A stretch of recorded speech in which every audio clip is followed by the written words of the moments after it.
இதான உன் வீடு? வந்தாச்சு. வேற எங்க வரணும்?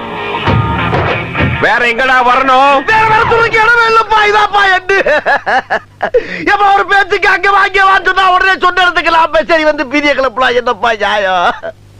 ஆஜிபதி வர ஆஜிபதி உன் வீட்டுதான் கூப்பிடலடா.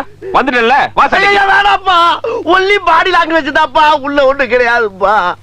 நீ நினைக்கிற அளவுக்கு நான் ஒண்ணும் பெரிய பயிற்று கிடையாதுப்பா. ஒன்லி பில்டப்புப்பா. இவ்வளோ டியூ இருக்கு. இவ்வளோ டியூ நான் லைஃப்லயே பார்த்தது இல்லடா. மழை பெஞ்சிருந்தா கூட இவ்வளோ தண்ணி நின்றுருக்காது போல. அந்த மிஷின் போகுது. அதான் அந்த ஸ்பைடர் மிஷின் மாதிரி ஒன்று ஓட விடுவாங்கல்ல, ரோப் பவுண்டரி ரோப்புக்கு அந்த பக்கம் புல் இல்லை, தண்ணி தெளிக்குது கேஸ் போக போக. சிஎஸ்கே போலர்ஸ் இந்த பக்கம் வந்து பால் கோட்டிங்லாம் போகுது. அவங்களும் மாற்றி மாற்றி டவல் எடுத்துகிட்டு வந்து துவைக்கிறாங்க, போகவே மாட்டேங்குது. மேபி டியூ பெரிய காசாக தான் இருந்தது, ஒத்துக்கணும். பட் இருந்தாலும் வந்து தீபக் சாகர் ஏதாவது அந்த 2 4ல் 1 4 ஏதோ பிடிச்சது. இதுக்கெல்லாம் யார் காரணம் தெரியுமா? என்ன நினைச்சுக்கிட்டு அந்த 6 கூட நான் வந்து ஒத்துப்பேன். ரொம்ப டஃப் சான்ஸ், அதை அவர் அட்டன் பண்ணதே பெரிய விஷயம். அது கூட ஓகே, அந்த ட்ரைன்னு சொல்லி ஒரு பக்கம் சொல்லிட்டு போயிடலாம். ஆனால் 2 4 மிஸ்ஃபீல் பண்ண பாரு, அதை நான் பண்ணிக்க. அதுவும் அந்த கடைசி 4 இது எல்லாமே ஓகே முடிஞ்சுது.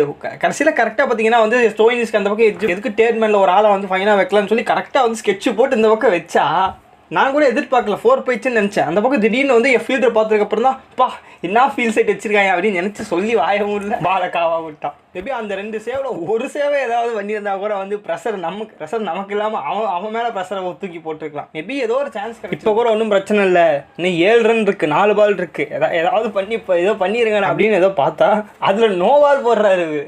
அது நோபால் 4 வேறு 10 ரனோ ஒரு பக்கம் 6 போர்லாம் கொடுத்தாலும் ஏதோ டீசெண்டாக ஓரளவுக்கு ஒரு 17 ரன் இது எப்படியோ கடைசி எவ்வளோ பிடிச்சிருக்கு அப்படின்னு சொல்லி பார்த்தீங்கன்னா வந்து கொடுத்தாரு எடுத்து. கொஞ்சம் மனசாட்சி எல்லாம் மொதல் பாலே 6 அடிக்கிறான் நேரம். ஏன்னா ஒரு 2-3 பால் டாட் பால் அடி கடைசியிலேயே அடிக்க மாட்டி வந்தோன்னே ஏடா அங்கேயே வந்து 17 ரன்னு அவன் 6 அடிச்சோன்னே வந்து அதில் தான் 5 பாலில் 11 ரன்னு. இன்னும் இன்னும் 2 பால் நான் முடிச்சுட்டு போயிடுவாங்க. பிகாஸ் பவுலர்ஸுக்கு ஹெல்ப் அப்படின்னு கிரௌண்டில் எதுவுமே கிடையாது. ஸோ அது ருத்ராஜ் கேக்வாட் கூட வந்து ஸ்பின்னர்ஸ் நாங்கள் கட் பண்ண காரணமே டியூ பயங்கரமாக உள்ளே வந்துருச்சு. ஒரு 14 ஓவர்ஸ் வரையும் என் கேம் எங்கள் கண்ட்ரோலில் தான் இருந்தது. கடைசி 6 ஓவரில் 87 ரன்னும் அடிக்கணும் கைஸ். அதனால் ஃபஸ்ட்டு 10 ஓவர்லேயே வந்து அதில் தான் முடிஞ்சிருச்சு, ஈஸியாக ஜெயிச்சிருவாங்க அப்படிங்கிற மாதிரி தான் தெரிஞ்சுது. பட் எங்கேருந்து இவ்வளோ தண்ணி வந்ததுன்னு தெரியல. இது டியூவா இல்லை என்னன்னே தெரியல.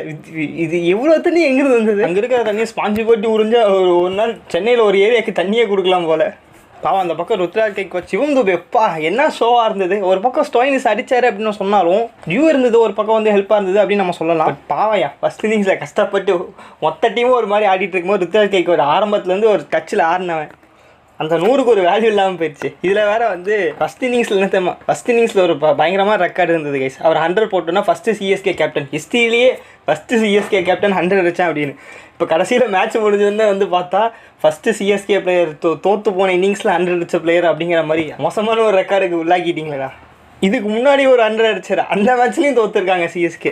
இப்போ இந்த ட்ரெண்டு வேறு வந்து எவனா கண்டுபிடிச்சானா பிறந்துருவான் போய். இதுக்கு நடுவில் அந்த ஒரே ஒரு எல்எஸ்டி ஃபேன் வேறு கைஸ், சுற்றி ஃபுல்லாக மஞ்சையாக இருக்கும்போது நடுவில் அது மட்டும் ப்ளூவாக அவன் பாட்டு தனியாக கத்திட்டு இருக்கான். அங்கே ஃபுல்லாக எல்லாம் அமைதியாக இருக்காங்க. கேமராமேன் மட்டும் அந்த பக்கம் கேமராவை காட்டாமல் இருந்தான், கொலையே விழுந்திருக்கும். அதுக்கப்புறம் பாவம் ஊர் போய் சேர்ந்தானா இல்லையா ஒரு தகவல் இல்லை. ஆக்சுவலாக வந்து டாஸ் அப்பே கைக்வாட் அப்போ புரியல இப்போ புரியுது அப்படிங்கிற மாதிரி தான் வந்து சொல்லியிருந்தார். எல்லாமே நான் டெவலப் எப்படியோ இம்ப்ரூவ் பண்ணிட்டேன், எல்லா பிரச்சனையும் வந்து எல்லாமே ஒர்க் அவுட் பண்ணி எல்லாத்தையும் வந்து டீமில் பிரச்சனைனாலும் சரி, இல்லை வந்து என்னோட டெக்னிக்ஸில் பிரச்சனைனாலும் சரி, எல்லாத்தையும் எப்படியோ ஹார்ட் ஒர்க் பண்ணி எல்லாத்தையும் வந்து ட்ரை பண்ணிடுறேன். எல்லாத்தையும் எப்படியாவது ஹார்ட் ஒர்க் பண்ணி எப்படியாவது வந்து மிஸ்டேக்கை சேஞ்ச் பண்ணிட்டோம். இந்த டாஸ் மட்டும் தான் எப்படி எனக்கு உழுவுற மாதிரி பண்ணுறதே தெரியல, உழுவே மாட்டேங்குது அப்படின்னு சொல்லியிருந்தேன். அதுக்கு ஏதோ ட்ரைனிங் இருந்தால் சொல்லுங்கள் அப்படிங்கிற மாதிரி. டாஸ் கேஎல் ராகுல் பார்த்தோன்னே சொல்லிட்டு நாங்கள் இருந்த நாள் வரை எனக்கு தெரிஞ்சு டியூ பயங்கரமாக இருந்தது நேற்றுலாம். அதனால் வந்து நாங்கள் டேரெக்டாக சேசிங் எடுத்துக்கிறோம் அப்படின்னு சொல்லிட்டு கைக்குவாது அவருமே வந்து பவுலிங் தான் இருக்கலாம்னு நினச்சேன். இந்த டாஸு விழுவ மாட்டேங்குது. இந்த டீமில் பார்த்தீங்கன்னா நினச்ச மாதிரியே ஒரு சேஞ்ச் நடந்தது.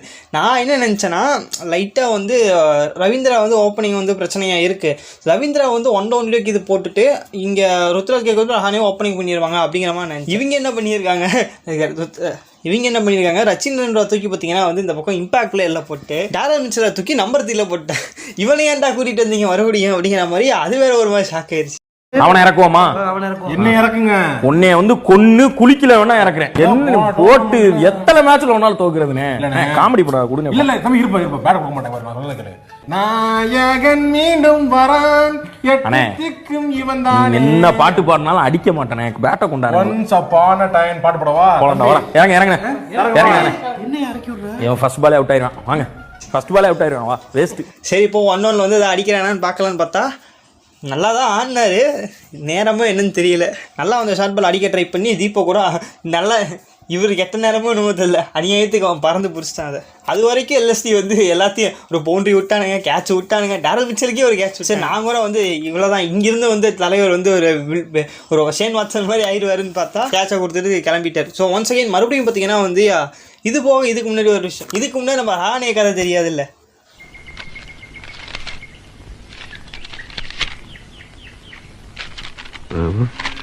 அது ஒண்ணும் இல்ல, கீழே போட்டுரு.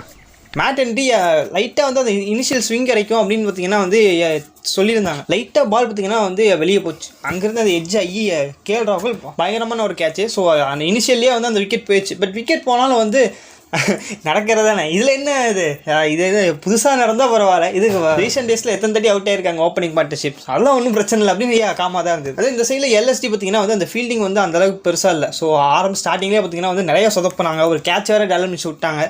அது ஒரு பிரச்சனையும் இல்லை, அதனால் எந்த பயனுமே இல்லை அப்படிங்கிற மாதிரி ஒரு கேட்சை கொடுத்துட்டு போயிட்டாரு மிச்சல். பட் ஒரு பக்கம் இந்த மாதிரிலாம் நடந்துட்டு இருக்கு. இன்னொரு சைடில் ருத்ராஜ் கேக்வாட் என்னடா பண்ணிட்டு இருக்கீங்க? அவருக்கு போட்டு எப்படி தான் பருதத்தில் வந்த ஃபஸ்ட்டு பால்லேருந்து அப்படியே அது பாட்டு சும்மா பேட்டில் வாங்கி ஆடுறாரு. அந்த பக்கம் அது பாட்டு தெரிச்சிட்டு போகுது. மற்றவங்க ஆடும்போதுலாம் அது ஸ்லோ விக்கெட் மாதிரி இருக்குது. அவன் இறங்கி அவன் அடிக்கிட்டு நினைக்கிறான், போகவே மாட்டேங்குது. இவர் அடித்தா மட்டும் அது பாட்டு போய் நிற்கிற பவுண்டரி ரோப்பில் தான் நிற்கிது. வந்த ஸ்டார்ட்லேருந்தே தெரிஞ்சிருச்சு சரி இன்னைக்கு ஏதோ லோட் ஆகிட்டு இருக்கு அப்படின்னு. இன்னொரு சைடில் பவர் பிளேலேயே பார்த்தீங்கன்னா வந்து ஜடேஜா வந்திருந்தாரு. வேறு வழி கிடையாது. மறுபடியும் நீயே போய் ஆடி கூட கரெக்டாக அவரும் கொஞ்சம் டாட் பால்லாம் ஆடிட்டு நல்லா ஒரு பவுண்டரிஸ் பார்த்தீங்கன்னா வந்து அடிக்க ஆரம்பிச்சார். மோஷன் கன் ஒரு பவுன்சர் போல். ஸோ அது ஸோ ரொம்ப பிச்சு ஸ்லோவாக பார்த்தீங்கன்னா வந்து சுத்தமாக டைம் பண்ண முடியல. அவளையே ஐ திங்க் பேட்லேயே இங்கேயோ பார்த்தீங்கன்னா ஓரத்தில் பட்டு இந்த பக்கம் பின்னாடி பார்த்தீங்கன்னா கேஎல் ராகுல் கேட்ச். ஸோ அங்கேருந்து அவரும் போனதுக்கப்புறம் வந்தார் அசிவம் வந்து வான வெடிக்கே இருந்தது கைஸ். என்னதான் ஸ்டோயினிஸ் அத்தனை சிக்ஸ் அடித்தாலும் தூவே அடித்த சிக்ஸுக்கு வருமாடா ஃபா. ஐ திங்க் மோக்ஷின் கான் ஓவர் தான் நினைக்கிறேன். மோக்ஷின் தான் விட்டு இது யாஸ்தாகுரா இல்லை கைஸ். மோஷன் கான் அடித்த அடியில் பவுலர் அந்த பக்கம் விழுந்துட்டான். ஹேட்ரிக் ஆஃப் சிக்ஸஸ் அந்த ஓவரை போட்டு கிளின்னு கிழிச்சு இனிமேல் ஜென்மத்துக்கு எனக்கு போடுவேன். நீங்கள் மற்ற கேப்டன்ஸ் பண்ணுற மாதிரி அதே மிஸ்டேக்கை பண்ணுறாங்க. அவன் தான் அப்கிரேட் ஆகி வந்துட்டான். ஸ்பின்னர்ஸில் எவன் போட்டாலும் அடிப்பான் அப்படிங்கிற மாதிரி அந்தளவுக்கு பார்த்தீங்கன்னா வந்து ஸ்கில் டெவலப் பண்ணியிருக்கு. இவங்க அது புரியாமல் வந்து குணால் பாண்டியாவும் ரவி பிஷ்ணையும் நான் உள்ளே வச்சுக்கிறேன். சுத்தமாக ஓவரே கொடுக்கல சிவம்து வந்தோடனே. ரொம்ப ஒரு மாதிரி வந்து டிஃபென்சிவாக போகிறாங்க. அடிக்க ட்ரை பண்ணி ஒரு பால் எங்கேயும் எட்ஜ் ஆகும் நம்பிக்கை வச்சு இவங்க ஸ்பின்னர்ஸ் மாதிரி இவங்களே நம்பிக்கை வைக்க மாட்டேங்கிறாங்க. தூக்கி எல்லாம் அந்த பக்கம் மூட்டை கட்டி ஓரமாக பால் மேலே கையை வச்சு மொதல் தட்டுவாடி நீ தான் சொல்லி பார்த்தீங்கன்னா மிரட்டி அமுச்சு விட்டார். அவங்களுக்கு புரியல. நீ யார் போட்டாலும் அடிக்கிறத அவன் யார் போட்டாலும் அடிக்கிறான்டா. இதுக்கு எதுக்கு நீங்கள் உள்ளே வைக்கணும். மேபி ஸ்டோயினிஸை கொண்டு வந்தார். ஸ்டோயினிஸை போட்டு பொலன்னு பொழந்தாங்க. பரவாயில்ல கொடுத்த 4 ஓவர் 49 ரன் 100ஆகவே அடிச்சுட்டு போயிட்டார். மோஷின்கான ஃபஸ்ட்டு ஒரு சிக்ஸர் அது வந்து சுத்தமாக வந்து இங்கே கிரவுண்டுக்குள்ளேயே விழுந்துடும் அப்படிங்கிற மாதிரி தான் இருக்குது. அந்த பக்கம் போய் விழுவும் போது தான் வந்து அந்த இன்னொரு சைடில் ருத்ராஜ் கேக்வாட் அவர் அசால்ட்டாக டெஸ்ட் மேட்ச்சில் ஃபார்வர்ட் டிஃபென்ஸ் வைக்கிற மாதிரி அப்படியே தட்டுற அது பாட்டு நேராக பறக்குது. சிக்ஸு நேராக பொழிச்சுன்னு விட்டு 8-99 அதை கண்டினியூ பண்ணி நேராக எக்ஸ்ட்ரா கவர் மேலே தூக்கிவிட்டு ஒரு பவுண்டரி அப்படியே முன்னாடி நகுது வந்து எக்ஸ்ட்ரா கவர் மேலே அப்படியே ஒரு தூக்குனாரு. நேராக ஒரு 4 ஓவர் பார்த்தீங்கன்னா அவரோட 100. இன்னொரு பக்கத்தில் கேமரா மேலே தோனி பேடு போடுறாரா, க்ளவு மாட்டுறாரா, ஹெல்மெட் எடுத்துட்டாரா, நின்றுட்டு இருக்காரா, உட்காந்துருக்காரா. பாவம் ஒரு மனுஷன் எவ்வளோ நேரம் தான் பார்ப்பான். காண்டாய் வாட்டர் கேன் எடுத்து இந்த பக்கம் கொண்டு விடுவேன். அந்த பக்கம் சும்மா எண்ணெயை காமிச்சிட்டு இருக்கு. ஏதோ படமாக காமிக்கிறாங்க. ஸோ ஃபைனலாக ஒரு ரன் அவுட் நடந்தது 20 ஓவரில். அது ஆக்சுவலாக தேவையே இல்லை, சும்மா ட்ரை பண்ணாங்க. ஸோ அங்கேருந்து தோனி கடைசியாக அந்த ஒரே ஒரு பால் வழக்கம் போல் சும்மாவே சொல்ல தேவையில்ல சேப்பாக்கு வேறு சவுண்டு கிளிஞ்சுது. நான் ஸ்ட்ரைக் ரனில் தான் இருந்தார். பட் நம்ம நல்ல நேரமோ என்னமோ தெரில. கைகோட் பார்த்தீங்கன்னா வந்து ஒரு சிங்கிள் இருக்கிற மாதிரி நிலமையாயிடுச்சு. லோ ஃபுல் டாஸ் தான் கனெக்ட் பண்ண முடியல. அவரும் ட்ரை பண்ணார். பட் லாஸ்ட்டாக ஒரு பால் கிடச்சிது. ஒரு பால் ஒரு 6 இடம் முடியும் அப்படின்னு சொல்லி. பட் ஒரு 4 தான் கிடச்சிது. ஸோ அங்கேருந்து 210 அப்படின்னு பார்த்தீங்கன்னா வந்து ஒரு ஸ்கோர் கார்டு பயங்கரமான மேசிவ் டோட்டலாக இருந்தது. நார்மலாக வந்து ஒரு 190 180 அப்படிங்கிற ரேஞ்சில் தான் வர மாதிரி இருந்தது. பட் சிவம் துபையோட இன்னிங்ஸ் பார்த்தீங்கன்னா வந்து அப்படியே எக்ஸ்ட்ரா ரன்ஸை பார்த்தீங்கன்னா கொடுத்தது. இனிஷியலாக டேரெக்டாக ஃபஸ்ட் ஓவர்லேயே பார்த்தீங்கன்னா வந்து தீபக் சகர் இருக்காயா பால் லைட்டாக வந்து அந்த ஸ்விங் இருந்தது. ஒரு இன் ஸ்விங்கர் அவுட் ஸ்விங்கர்னு பார்த்தீங்கன்னா வந்து ஃபஸ்ட் 2 பால் கொஞ்சம் போட்டார். டிகாக் ஜஸ்ட்டு பார்த்தீங்கன்னா வந்து ட்ரை பண்ணார். அதை பால் ஸ்விங் இது ஆகுதா அப்படிங்கிற மாதிரி. 3 பால் நல்லா ஃபுல் லென்த்தாக பார்த்தீங்கன்னா அவுட் சைடில் வெளியே போட்டார். தீகாக் துரத்திட்டு அடிக்க போய் இன்சைட் வச்சு. ஸோ அங்கேருந்து அந்த ஃபஸ்ட் விக்கெட் கிடச்சோன்னே அப்பா போன மேட்ச்சில் இதுக்காக எவ்வளோ நேரம் கஷ்டப்பட்டேன்டா. சரி அவ்வளோதான் முடிச்சிடலாம் அப்படின்னு பார்த்தீங்கன்னா ஒரு பக்கம் இன்னும் கேடாக மட்டும் இருக்கான். அவனை மட்டும் எப்படியா தூக்கிட்டோம்னா மிடிடாக அவங்களே குழம்பிடுவாங்க அப்படின்னு பார்த்தீங்கன்னா வந்து நினச்ச மாதிரி எல்லாம் நடந்தது. இப்போ கேஎல் ராகுல் ஸ்டார்ட்டில் பார்த்தீங்கன்னா வந்து ஒரு மாதிரி நல்லா ஆடிட்டு இருந்தார். வந்து அவர் ஓப்பனாக சொல்லிட்டார். ஸோ இம்பாக்ட் பிளேயர் ரூல் இருக்கிறனால வந்து இனிமேல் எனக்கு ஒன்றும் பிரச்சனை இல்லை, இனிமேல் வேறு ரூபத்தை தான் பார்ப்பேன் அப்படிங்கிற மாதிரி. இனிமேல் வந்து ஜஸ்ட் நான் பவர் பிளே வந்து யூஸ் பண்ணி ஆட போகிறேன், பெருசாக வந்து இந்த கடைசி ஓவரில் தொசிக்கிட்டுலாம் போக முடியாது. இம்பாக்ட் பிளேயர் ரூல் இருக்குது. ஸோ அதனால் வந்து நான் என் கேம் ஆட போகிறேன், பவர் பிளேயில் எவ்வளோ ரன்ஸ் அடிக்க முடியுமோ அடிச்சு கொடுக்க போகிறேன் அப்படிங்கிற மாதிரி சொல்லியிருந்தார். தேஷ்பாண்டேவோ இறங்கி வந்து பொழிச்சு ஒரு அடி அடிச்சு நேராக ஒரு 6 வேறு போயிருக்கும். ஏன்னா அவன் கொள்கையெல்லாம் இப்போ தான் மாற்றுவியா, ஒரு 2-3 மேட்ச் அப்புறம் மாற்றியா அப்படி வந்து ஃபஸ்ட்டு விக்கெட் போன ஃபீலே இல்லை. அவங்க பாட்டு அடிச்சிட்டு இருந்தாங்க. கேஎல் ராகுல் நல்ல ஃப்ளோவில் தெரிஞ்சார். எக்ஸ்ட்ரா கவர் சைடில் பார்த்தீங்கன்னா வந்து ஒரு ஃபுல்லாக போட்ட பால் பார்த்தீங்கன்னா ஒரு ட்ரைவ் ஆடி இருப்பார். சூப்பராக கேப்பை ஃபைன் பண்ணி அடிச்சிருப்பாரு. ருத்ராஜ் கேக்கோ அது கரெக்டாக பாயிண்ட் பண்ணி இங்கே தான் அடித்தேன், இது அங்கேயே மாற்றி வைக்கிறேன் அப்படின்னு பார்த்தீங்கன்னா அவரே அந்த பக்கம் ஃபீல்ட் செட் மாற்றி அந்த கேப்பையும் உள்ளேயே நடுவில் பூந்தார். உள்ளே வந்து கரெக்டாக சேம் பால் அதே ரிசல்ட்டை பார்த்தீங்கன்னா அவர் ட்ரை பண்ணார். அவரால் மேபி அந்த ஃபீல்டரே பார்க்கலையே, இல்லை அவர் ஃப்ளோவில் போயிட்டு முன்னே போன அதே டேரக்ஷன் சேம். இப்போ ஃபீல்டர் ரசித்தமாமே பார்க்கல, நான் தான் அது எப்படின்னு பார்த்தீங்கன்னா அந்த கேட்ச் எடுத்தோடனே வந்து டேரெக்டாக வந்து ஒரு மாதிரி தெரிஞ்சிருச்சு. பட் ஸ்டோயினிஸ் இன்னொரு பக்கம் வந்து நான் அடிப்பேன்டா அப்படின்னு பார்த்தீங்கன்னா அவன் பாட்டு அடிச்சிட்டு இருந்தான். சரி அவன் 50 அடிச்சு விட்டுருவான் அப்படின்னு பார்த்தா அவன் தாங்க மோசமான வேலையை பார்த்துட்டு போயிட்டான்.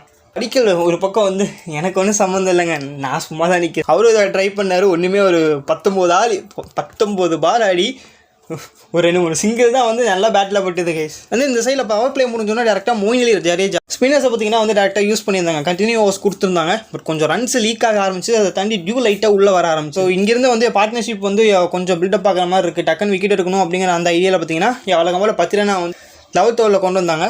நல்லா லென்த்து தெரியல நச்சு நேரம் பால் பிச்சிலேருந்து பிடிங்கிட்டு வந்து அடிச்சுது ஸ்டெம்பை. அதுக்கப்புறம் வந்தாங்க நிக்கோலஸ் பூரன். இவன் பார்த்த உடனே வந்து ஒரு மாதிரி ரன்ஸு வந்து ஒரு ரன் ரேட்லாம் ஒரு பக்கம் வந்து ஒரு 13 சைடில் இருந்தது, அடிக்க முடியாது தான். பட் டியூ கொஞ்சம் வர மாதிரி தெரிஞ்சுது. அந்தளவுக்கு அப்போ தெரியல. போக அந்த 14வது ஓவர் மேலே தான் வந்து அது தண்ணி தெரிக்குது, பீச்சிட்டு வருது. பம்பு செட்டு போட்ட மாதிரி அங்கங்கே வந்து மழை பெஞ்சிருந்தா கூட இவ்வளோ இருந்திருக்குமான்னு தெரியல. 10வது குறைக்கே இன்னைக்கு அவன் ஸ்டோயினிஸ் அவன் மேலே நிறுத்த மாட்டேங்கிறான். ஏதோ 50 அடிச்சு விட்டுருவான்னு பார்த்தா அவன் அதுக்கு மேலே போயிட்டு இருக்கான். ஏன்னா நம்ம பிளான் நமக்கு தெரியும். லாஸ்ட் 5 ஓவர்ஸில் வந்து யாரோ ஒரு பவுலருக்கு வந்து ஓட்டி விட்டு லாஸ்ட் 4 ஓவர்ஸ் வந்து இந்த பக்கம் பார்த்தீங்கன்னா தீக்ஷனா வந்து முஸ்தபிசூர் பார்த்தீங்கன்னா மாற்றி போடுற மாதிரி தான் இருக்கும் அப்படிங்கிற மாதிரி. பட் அதுக்கு முன்னாடி நிக்கோலஸ் பூரனை வந்து அந்த லாஸ்ட் 5 ஓவருக்கு முன்னாடி தூக்கணும், இல்லைனா அவன் பொழந்துருவான். பயங்கர ஃப்ளோவில் இருக்க அந்த சீசன். ஸ்டோயினிஸை தாண்டி எனக்கு நிக்கோலஸ் பூரனை பார்த்தா தான் வந்து எப்படியாவது தூக்கிடுங்கடா, அவனாம் அடித்தானே நிறுத்தவே மாட்டான் அப்படின்னு பார்த்தீங்கன்னா தோணுச்சு. இன்னொரு சைடில் மேபி இல்லை ஒரு மாதிரி வந்து ஒரு ஓவருக்கு 10 ரன் 12 ரன் அப்படிங்கிற மாதிரி ஸ்டேட்டில் இருந்தால் கூட வந்து இன்னும் பேட்டிங் இருக்குது. தீபக் கூட இருக்கான், ஐஸ் பதவனி இருக்கான். ஸோ பேட்டிங் இருக்குது, ஒன்றும் பிரச்சனை இல்லை. எப்படியாவது கொஞ்சம் அந்த லாஸ்ட் அந்த டெத் ஓவர்ஸ் அந்த ரெட் அலர்ட் ஏரியாவில் மட்டும் போகாமல் முன்னாடியே வந்து நிக்கோலஸ் பூரனை தூக்கணும் அப்படிங்கிற மாதிரி ட்ரை பண்ணாங்க. டியூ வந்ததுனால ஃபாஸ்ட் பவுலர்ஸ் தான் யூஸ் பண்ண முடிஞ்சுது. ஸ்பின்னர்ஸுக்கு அந்த அளவுக்கு பார்த்தீங்கன்னா வந்து கொடுக்க முடியல. மேபி எனக்கு வந்து இங்கே ஜடேஜாவை கொஞ்சம் குறைச்சி என்ன சொல்லுவாங்க மதிப்பிட்டுட்டாங்களோன்னு. ஸோ அவர் எங்கேயாவது வந்து போட்டு கொஞ்சம் ஒரு ஓரம் ஏதோ தாட்டி விட்டுருக்கலாம்னு நினைக்கிறேன். ஏன்னா இப்போ எல்லா ஃபாஸ்ட் பால்ஸும் போட்டு பொழந்துட்டு இருந்தாங்க. 10 ரன் கூட பார்த்தீங்கன்னா வந்து அவர் மாதிரி கேப் யூஸ் பண்ணி வந்து கொஞ்சம் நவுந்து குரூம்லாம் கொடுத்து நல்லா ஆடினாங்க. ஒரே ஒரு அந்த இடத்துல மட்டும்தான் மேபி யாரோ ஒருத்தரை வந்து இன்னும் யாரோ ஒருத்தர் இல்லை ஜடேஜா வந்து எங்கேயாவது ஒரு ஓரம் வந்து கொடுத்துருக்கலாமான்னு தோணுச்சு. நினச்ச மாதிரியே அந்த லாஸ்ட் 5 ஓவர்ஸ் உள்ளே வந்தது கேஸ். வேறு வழி இல்லை. இந்த ஒரு ஓவர் வந்து தேஷ்பாண்டே இந்த பக்கம் சர்துல் தாக்கர் 2 பேர்த்தில் யாரோ ஒருத்தர் கொடுக்கணும் அப்படிங்கிற மாதிரி. தீபக் சகர் பக்கம்லாம் போகவே மாட்டாங்க. சரி சர்துல் தாக்கர் கொடுக்கலாம் அப்படின்னு பார்த்தீங்கன்னா கொடுத்து விட்டாங்க. நிக்கோலஸ் பூரன் போட்டு பொழந்துட்டாங்க. அவர் ரொம்ப மோசமாக இல்லை, ஒரு மாதிரி வந்து நல்லா தான் போட்டான். இந்த பக்கம் நகர்ந்து அந்த பக்கம் நகர்ந்துன்னு பார்த்தீங்கன்னா போட்டு தூக்கி அடிச்சு அந்த ஓவரில் 20 ரன்னு. ஆக்சுவலாக ஸ்டில் அன்பாசிபிள் தான். ஆனால் நிக்கோலஸ் பூரன் அவன் 20 ரன் அடித்தோன்னு வந்து வந்து அதுக்கப்புறம் தான் வந்து டேரெக்டாக வந்து 10 ரன் யூஸ் பண்ணுறான். அவர் வழி கிடையாது. பூரன் விக்கெட் எடுக்கணும்னு சொல்லி பார்த்தீங்கன்னா வந்து ட்ரை பண்ணி கொண்டு வந்தாங்க. கரெக்டாக அவரும் பார்த்தீங்கன்னா நல்லா வெளியே ஆப் ஸ்டம்ப் பார்த்து பார்த்தீங்கன்னா ஃபுல்லாக போட்டார். ஒரு மாதிரி ஸ்லாட்டில் போட்ட பால் தான். கரெக்டாக அவரால் எக்ஸிக்யூட் பண்ண முடியல. ஏன்னா முன்னாடியே அவர் வந்து டீப் போயிட்டார். ஒரு மாதிரி மேபி வந்து யார்கர் வந்து பிளானாக இருக்கும் அப்படிங்கிற மாதிரி. ஸோ நல்லா உள்ளே போனதுனால பார்த்தீங்கன்னா வந்து அப் சைடில் அந்த ஃபுல்லாக போட்ட பாலை வந்து கனெக்ட் பண்ண முடியல. மேலே கூட கிளம்பி யாராவது கீழே பிடிச்சிருங்கடா டிக்கெட் தொலைச்சிங்கன்னா அவ்வளோதான் முடிஞ்சுது அங்கேயே. அவ்வளோதான், இதுக்கு மேலே பார்க்குறதுக்குலாம் ஒன்றும் இல்லை அப்படிங்கிற நல்ல வேலை சர்சூல் தகர் தட்டு மாதிரி உளுந்து மாதிரி வந்து தகமாதத்தோட கடைசியாக பிடிச்சிட்டான். வந்து ஒரு நிம்மதி வந்துருச்சு கேஸ். அவ்வளோதான். 2 ஓவரில் 32 ரன் 14 ரனில் அடிக்க சான்ஸே இல்லை. 10 ரன் ஓவர் இருக்குது. இந்த பக்கம் முஸ்தபிசர் வேற இருக்கான். எங்கே வந்து அந்த ஹோப் ஃபுல்லாக போச்சுன்னா முஸ்தபிசர் ரஹ்மான் ஓவரில் வந்து ஒரு 2 6 வருங்க. நேராக போட்டு போலான்ட்டான்.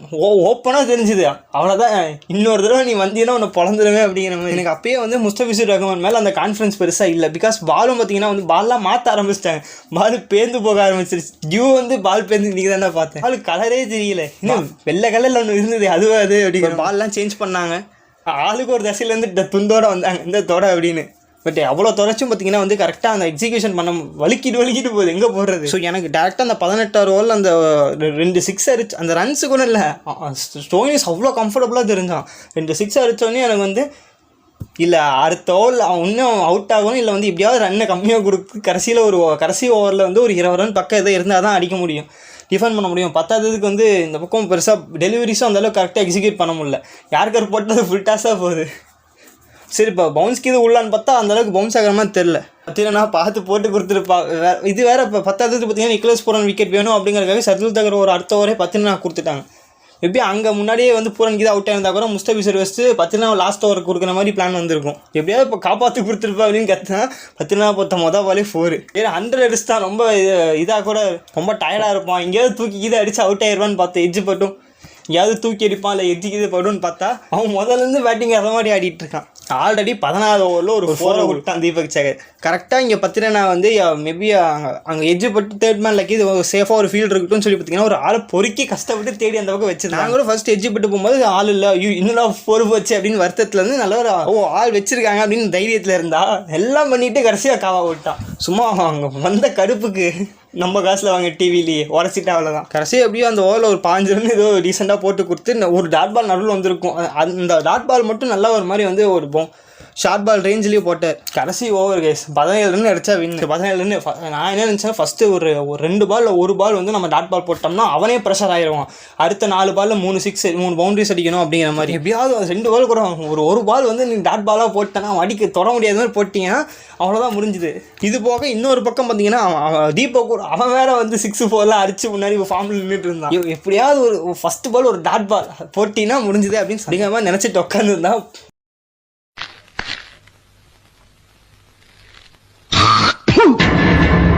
என்ன பாக்குற துப்புறானேனா உன் மூஞ்சில வேற யாரும் துப்ப விடாது பாரு, அதான் நான் துப்புறேன். தோத்துக்கிட்டே இருக்கீடா. பாலே பொலன்ட்டான் மேலே நேராக போகுது அது பட்டு ரைட்ரா. 6 பால் 17 ரன். பட் ஒரு பக்கம் சொன்னாலும் வந்து ஒத்துக்கல, இன்னும் கூட டிஃபெண்ட் பண்ணலாம். 5 பால் 11 ரன் இப்போ ஒரு டாட் பால் போட்டு முடிஞ்சிடும். அதையும் அவன் நேராக தூக்கிட்டான்.